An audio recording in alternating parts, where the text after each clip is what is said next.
Hello everyone, to all the NEET aspirants who are here to the video.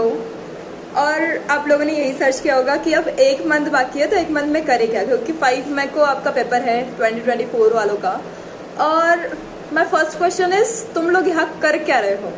क्योंकि obviously तुम्हारा अब NEET का paper है, तुम लोग ने पढ़ना चाहिए without wasting any time on the mobile. You should not search on YouTube और एनी गूगल की 1 मंथ में करना चाहिए, ठीक है? बट जोक्स अपार्ट, तुम लोग फर्स्ट ऑफ ऑल डरना मत. नीट का पेपर होता है, ठीक है, आई अंडरस्टैंड. तुमने 2 साल की पढ़ाई की है, 2 साल की तैयारी की है, and you all have prepared really well for this. और कुछ लोगों ने तो 3-4 साल से भी पढ़ाई की होगी, कुछ ड्रॉपर्स होंगे, और ज़्यादा से ज़्यादा प्रेशर्स तो उन पर रहता है जो जिन्होंने 2 ड्रॉप या फिर 3 ड्रॉप लिए हो या फिर उससे ज़्यादा.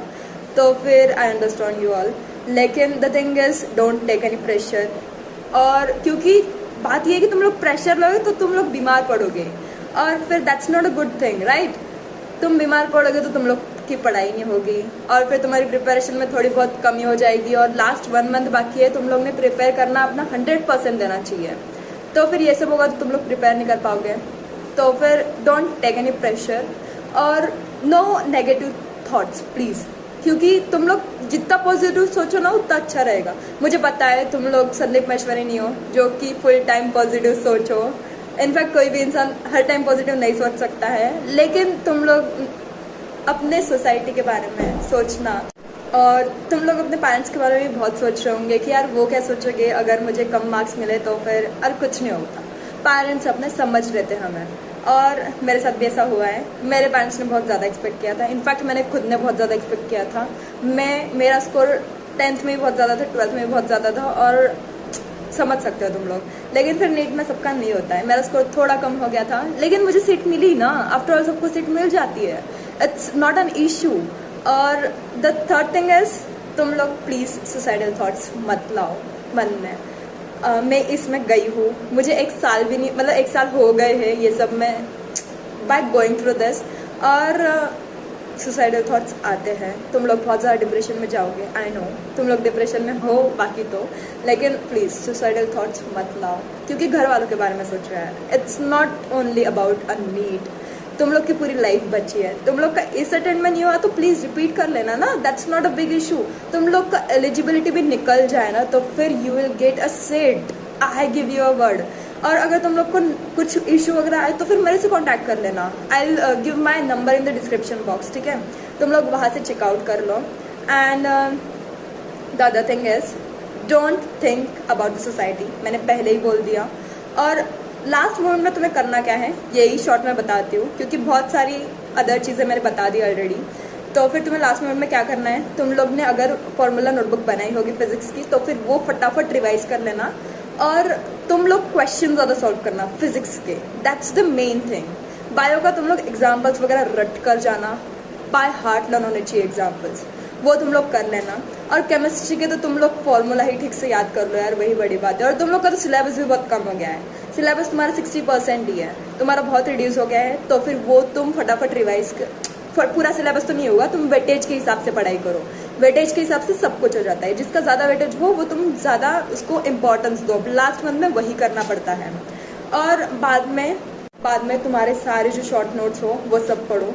कोचिंग के जो स्टडी मटेरियल है वो सब तुम लोग पढ़ो. और जो टेस्ट में स्कोर आ रहा है उस पर तुम डिफ्रेंशिएट मत करो अपने फ्रेंड, क्योंकि ये मेरे खुद के साथ हुआ है कि मेरी जो फ्रेंड है उसको टेस्ट में कम आते थे, और फिर जब नीट का स्कोर आया तो फिर उससे ज़्यादा थे और मुझे कम थे.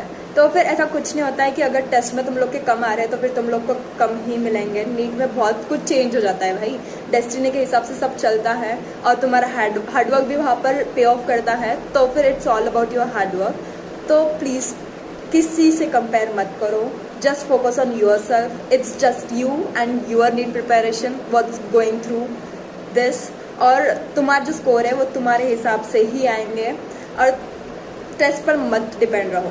तुम लोग टेस्ट दो, उसको रीचेक करो, उसमें जो गलतियाँ निकल रही है वो लिख लो एक नोटबुक पे, और फिर जो कुछ हुआ ना वो हो जाएगा. समझ लो ठीक से ही होगा सब कुछ.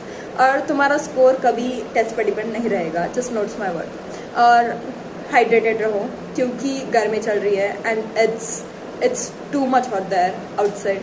और तुम लोग जब नीट का एग्ज़ाम देने जाओगे तो carry a water bottle with you please. वहाँ पर लेकिन कुछ सेंटर्स में नहीं देते होंगे, तो फिर carry a water bottle with you and dehydrated. और जो भी PYQs तुम्हारे होंगे ना लास्ट ईयर के, जो भी क्वेश्चन पेपर्स है वो सॉल्व कर लो। उसमें से बहुत सारे क्वेश्चंस आते हैं, इस बार आएंगे कि नहीं वो मुझे नहीं पता है इंडिया ने, लेकिन मुझे लगता है कि हमेशा आते हैं। मैंने भी वही किया था, मैंने PYQ सॉल्व किए थे, तो फिर उसमें से क्वेश्चंस आए थे, तो फिर हमेशा आते हैं। और नीट के टाइम पर ना बहुत ज़्यादा हाइप करते हैं लोग, लाइक NTA के साइट पर से इतने सारे इंस्ट्रक्शंस आएंगे ना कि तुम्हें ये पहनना है, ये नहीं पहनना है, ये सब पहनना है। तो फिर वो सबसे ज़्यादा हाइपर मत हो, सबको ज़्यादा सीरियस मत लो। बस जो भी बोला है वो बस फॉलो करो, और विदाउट एनी सेकंड थॉट बस फॉलो करो, और तुम्हारी प्रिपरेशन ठीक से चलने दो, और कुछ भी मत सोचो ज़्यादा। जो भी बोला है ना वो बस वो करो, उतना ही करो, ज़्यादा हाइपर मत हो। वो लोग बहुत हाइप, और तुम लोग के सेंटर में जाने के बाद भी बहुत ज़्यादा हाइप होता है। वो लोग बहुत ज़्यादा चेकिंग वगैरह करेंगे, बट तुम लोग ज़्यादा मत सोचो उसके बारे में, बस अपने पेपर पर कॉन्सेंट्रेट करो।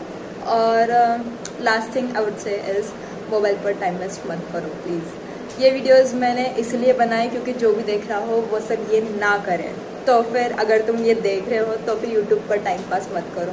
तुम लोग को बहुत सारे वीडियोस मिलेंगे, तुम लोग हर वीडियो से डिस्ट्रैक्ट होंगे, और हर एक वीडियो तुम देखोगे तो फिर एक मिनट मिलाकर तुम लोग तो टाइम वेस्ट कर दोगे यार। तुम्हारा 2 घंटे तो तुम लोग दिन में टाइम वेस्ट कर दोगे, और तुम लोग सोओगे अलग, खाने पीने का अलग टाइम, तो पढ़ाई कब करोगे? तुम्हारा लास्ट का 1 मंथ बचा है, and it's all about this 1 month. और तुम्हारा 5 मई को पेपर है, तो फिर प्लीज़ पेपर पर कॉन्सेंट्रेट कीजिए, और उसमें जो कुछ तुम्हारे वेटेज के हिसाब से जो कुछ होगा ना वो सब पढ़िए, और टाइम वेस्ट मत कीजिए, यही बोलूँगी बस। और अगर तुम चाहते हो तो फिर मैं जो भी पढ़ना है, जो कुछ पढ़ना हो लास्ट 1 मंथ में, उसका भी एक वीडियो बनाऊंगी, वो अलग से बनाऊंगी। इसमें अब कवर अप नहीं हो पाएगा, और तुम लोग का भी बहुत ज़्यादा टाइम वेस्ट हो जाएगा, तो फिर इसलिए मैं नेक्स्ट वीडियो में बताऊंगी। और तुम लोग वो वीडियो देखने आओगे कि नहीं ये नहीं पता, क्योंकि मुझे लगता है तुम लोग ज़्यादा टाइम वेस्ट मत करो मोबाइल पर, और यूट्यूब पर तो बिल्कुल ही नहीं। यूट्यूब बहुत ज़्यादा टाइम वेस्ट है। अब यही बताऊँगी कि पढ़ लो, बस नीट की प्रिपरेशन ठीक से करो, और सबको all the best. Bye, thank you. Hello everyone, आप लोग MBBS in Russia versus BFS in India, यही सोचकर यहाँ पर मेरी वीडियो तक